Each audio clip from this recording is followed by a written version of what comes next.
My parents worked hard their whole lives, paid bills on time, kept food on the table, did everything right, and still, nobody in my family ever talked about investing, or assets, or generational wealth. Not because they didn't care, but because nobody ever taught them either. And that right there, that silence, is why most families never build wealth. Not lack of effort, not lack of intelligence, a missing conversation that never happened. 88% of Americans say high school left them completely unprepared to handle money in the real world. Guess what? That's me. That is me. Well, this video is that conversation. If you watched my last video, we talked about the personal habits keeping people broke. This one goes a level deeper. Because even if you fix your habits, there's a bigger picture most people never see.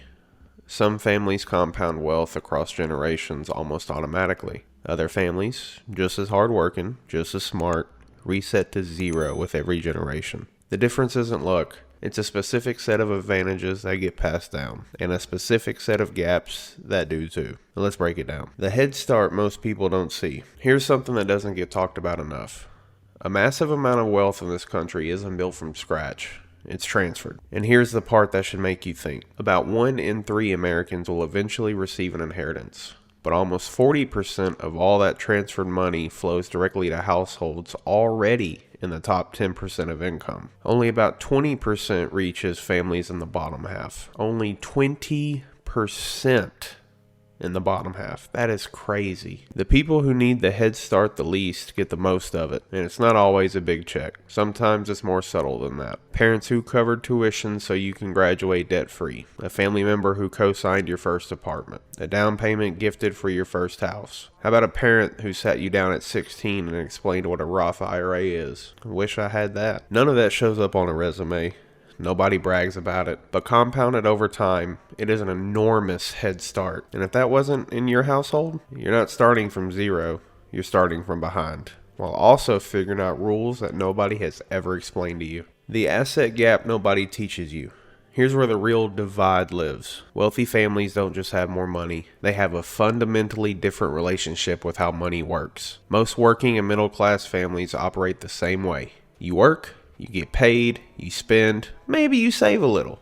That's active income. And the brutal truth about active income is this. When you stop working, so does your income. Your income stops. Generationally wealthy families think in assets. Real estate that appreciates and generates rent. Stocks that pay dividends. Businesses that run without them. Money that makes money while they sleep. And here's how lopsided it actually is. The top 10% of Americans own 93% of all stocks and mutual fund shares. The bottom 50%? Well, we just own 1%. 93% versus 1%. That gap just doesn't happen by accident. It happens because wealthy families teach their kids early that money is a tool and tools are supposed to work for you. It took me years to learn this myself. I didn't actually learn this till I was probably 22 when I learned this. And I had to learn on my own. Most of us never got that lesson. No one explained dividends at the dinner table. Nobody walked us through the difference between an asset and a liability. The concept of passive income wasn't part of the conversation either.